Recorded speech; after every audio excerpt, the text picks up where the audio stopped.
Uddhav Thackeray was the chief minister of the Shiv Sena. So in what capacity did the governor, Maharaj, give an audience to Eknath Shinde and administer the oath of office to him? How is that the discretion of the governor to do that? Which party was the governor, Maharaj, recognizing for the purposes of forming the government with the support of the BJP? That's the heart of the matter, and that's nothing to do with the power of the speaker now, Maharaj. This is an independent challenge, Maharaj, on the appointment of Eknath Shinde as chief minister by the governor, and the act of the governor is subject to judicial review. In these circumstances, the governor, in his ipsit dixit, guided by his political masters in mala fide, and in the teeth of the provisions of the Constitution, granted a de facto. What it does, Malas, what paragraph 3, when paragraph 3 is deleted, the governor by his action recognizes paragraph 3. He recognizes the split.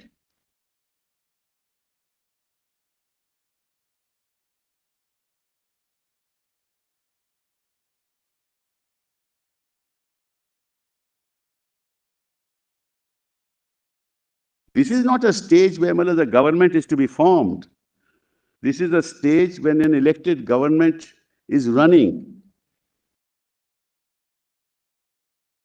So your lordships for the first time will have to decide what are the discretionary powers of the governor in that context.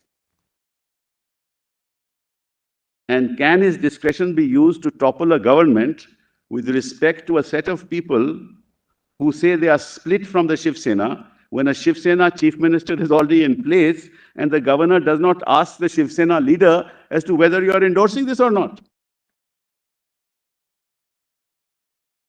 By not asking the Shiv Sena, he is recognizing a split.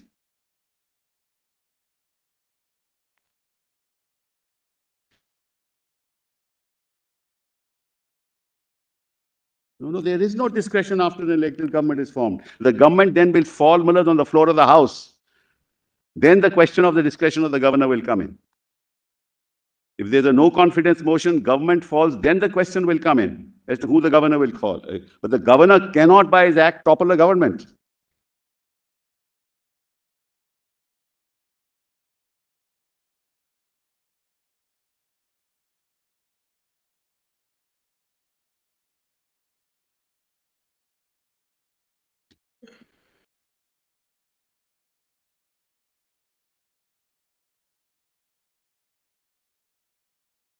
No, the question is not that.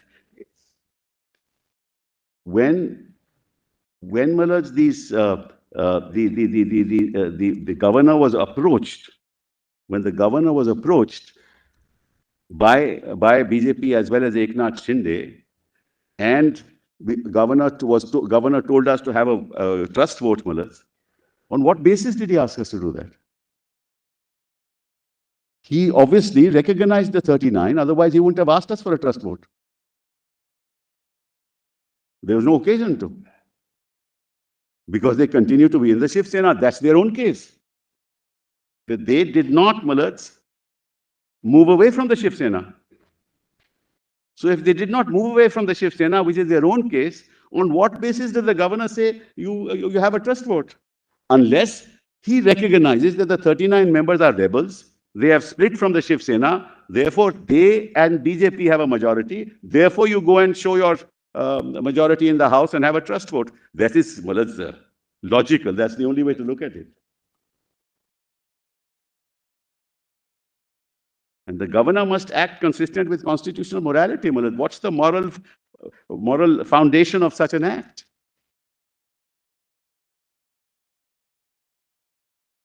I've already said deletion of paragraph 3. I don't have to read. Of course, it's a principle of constitutional morality.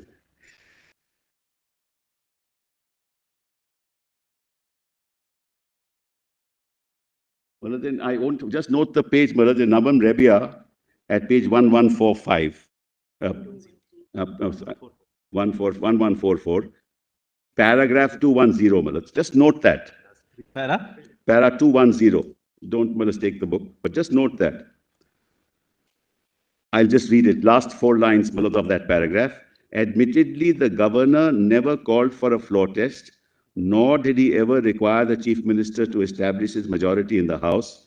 The governor's actions based on feuds and wrangles of a breakaway group which is not recognized under the 10th schedule cannot be constitutionally condescended. What was the last sentence? The governor's? The last. I'll just read it again.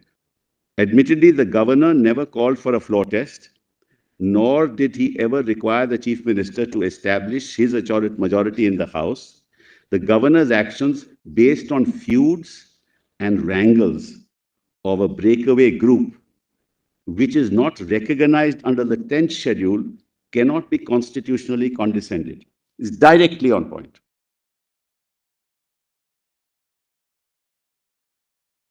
Because the governor, by asking me to go for a floor test, having a trust vote, has condescended to recognize a breakaway group, expressly prohibited, and the governor's action struck down in Navam Revia. So we don't have to go into the issue whether the matter should be sent back to the speaker or not. If you decide this issue, the matter is, nothing else is required to be decided. So we challenge the trust vote. We challenge the action of the governor to swear him in as chief minister. If that goes, everything else goes. Then we don't have to go into the problematic issue of sending disqualifications back to the speaker.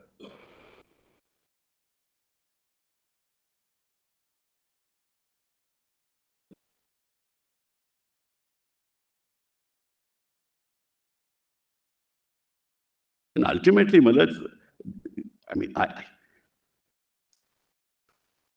the facts are so crystal clear that they can't be the subject of yet another interpretation. They can't be, Malad.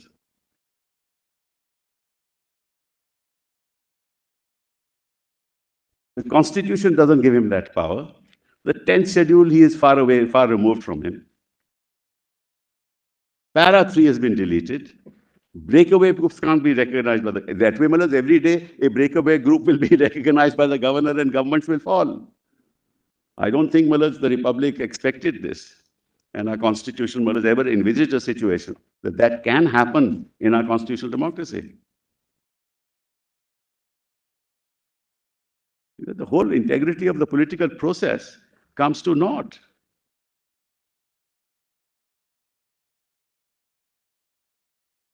Rameshwar says.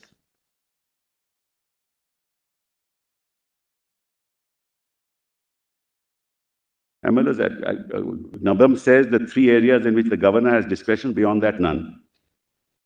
371, Article 200, and Muller's forming a government at the initial stage after an election.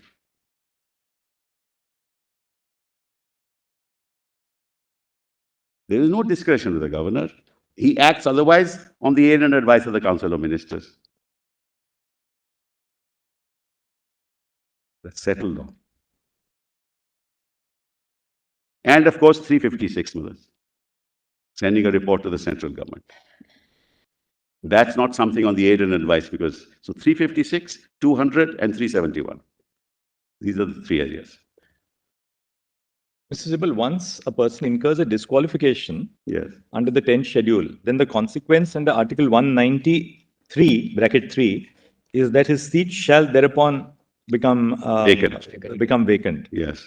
Because 190 in terms, 193 in terms refers to 191(2). Yes. Which refers to the 10th schedule. That's correct. So the seat shall thereupon become vacant.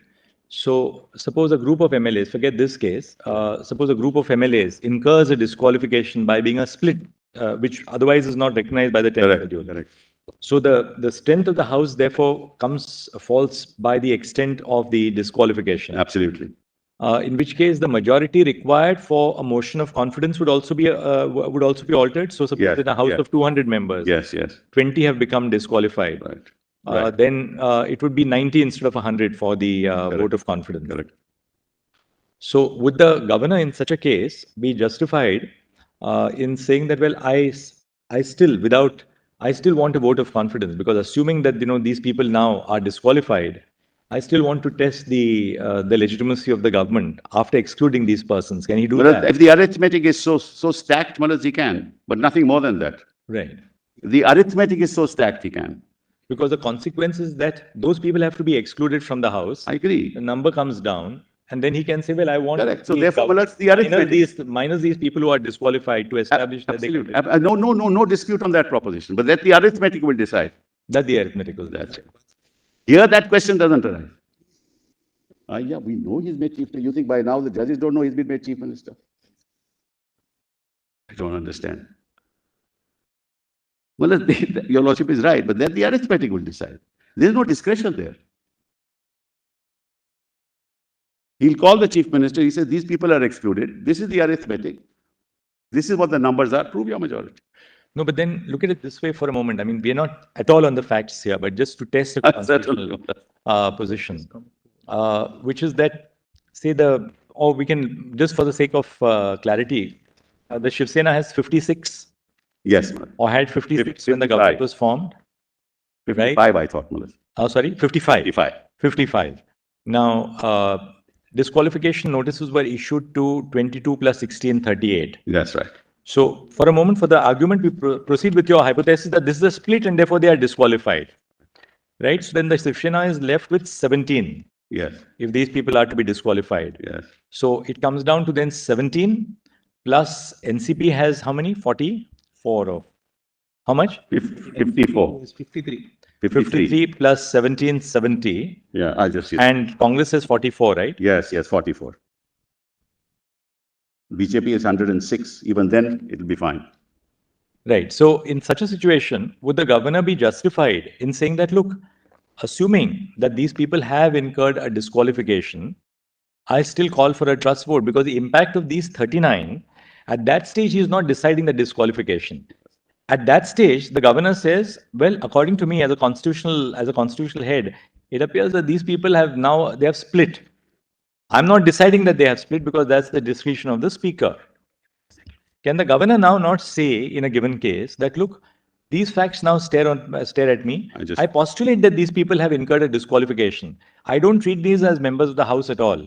But therefore, because these people stand excluded and the strength of the ruling of the government then falls down to the extent of the extent of the split, I want a trust vote. Well, exactly. Let me analyze that in two ways.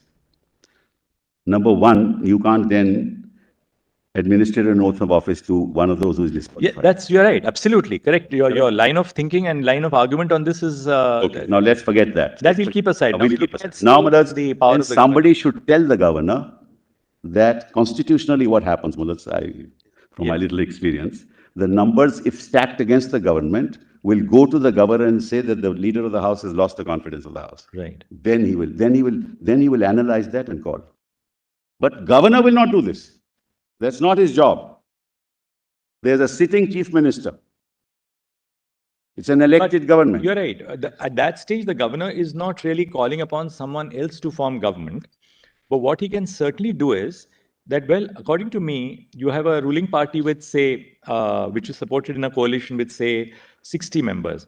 Out of the 60, 40, which is a split, the governor says that, well, this is a split. And this is a split which is not recognized now by the 10th schedule. The speaker is going to take his own time to decide on the disqualification. But as a constitutional head of state, I do believe that with these 40, having, contrary to the constitution, moved away, at least as a head of the state, I require a trust vote on the floor of the Legislative Assembly. That I don't believe the governor would be wrong in calling for a trust vote. I will say it is wrong, then I'll constitutionally provide an answer. Why would that be? The moment a governor does that,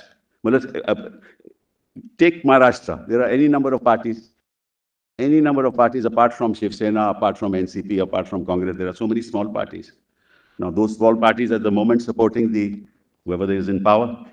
The moment the governor does that, the buying and selling will start. In fact, the governor will be inviting by his unilateral act of saying, prove your majority. There's no question of proving majority. He is the chief minister. Somebody else has to tell the governor that there is no majority. These are the signatures. These are the people who are with us. He doesn't have majority. If you allow that as a constitutional principle, Manoj, it will be disastrous for democracy. No, but the very fact that a disqualification notice has been issued initially to 16 and 22, this is not a case where the governor is sort of, finding facts, in the political spectrum. The governor is informed, the governor knows that, well, disqualification notices have been issued to 16 plus 22 or a group of persons. Yes. Which disqualification, the wrath of disqualification, the moment it attaches to a very sizable portion of the MLAs who are part of the ruling coalition, can the governor be said to be not justified in saying that, well, I'm not deciding the disqualification, but now please establish that you have a majority in the House, and I'll decide whether your majority depends on these 39 or your majority is safe irrespective of these 39. Even otherwise, on the arithmetic, the numbers are in favor of at that time, in favor of because, Mr. Sibal, you are also right. Independence of Mr. Sibal, for the present purpose, because we still have to hear them on that aspect. So as a hypothesis, we proceed on the basis that you are right, that these 39, they had really split. That too, a split is not recognized by the 10th schedule. Therefore, they necessarily have to go out. Right. Asking Mr. Eknath Shinde to form the government, that's a separate issue. We'll keep that aside for a moment. We'll have to hear them on that. But as an abstract constitutional principle for the governor, what else does he do? Let's analyze the numbers now. Malaz. Does he say that he still has the numbers? He still has the numbers. They are only 106. There are independents, there are other parties. No, that point is, Sibal, that is again, because, can we say that then the governor is, you see, a lot of times what happens is the governor may have done something which is absolutely within his power, something which may run afoul of constitutional principle. But we have to separate the grain from the chaff. Per se, when there is a disqualification notice moved to the speaker, in respect of a sizable group of MLAs belonging to the ruling party, how can we say that the governor is not justified in going to the government and say, come on now, prove your... When does a governor, we'll have to go into that question then, when does a governor call for a floor test? Then we'll have to go into that question. Has ever a governor called for a floor test on his own when there is a government in power? Never. Never in the constitutional history of India. Never. And the reason is simple. There is an elected government. He has proved his confidence on the floor of the House. There may be disqualification. You see, because the defection has two consequences. At one level, the defection results in persons who have defected by virtue of a split, ceasing to be members of the House. Yeah. But that very defection, which operates to exclude them from the membership of the House, also affects the legitimacy of the government, legitimacy in the sense, the strength of the government on the floor of the House. So therefore, the very same act, which is unlawful, of a group of persons forming a split and going out of the party fold, they incur the wrath of disqualification. That stage would have arisen if the disqualification petitions had been decided. Let's assume, Malaz, that your Lordship's example is right. But that stage will arise if the disqualification petitions are decided and they are out of the House. No, but for that purpose, can the governor not say, well, I assume that they will be disqualified, but therefore I need a show of strength on the floor of the House. But the governor has to wait on the constitutional process, the outcome of the constitutional process. Governor cannot say, I'll assume this or I'll assume that. I'm sorry. This is a proposition of constitutional law, with the greatest respect, that will ultimately encourage the kind of things that are happening today and we see all around. Please.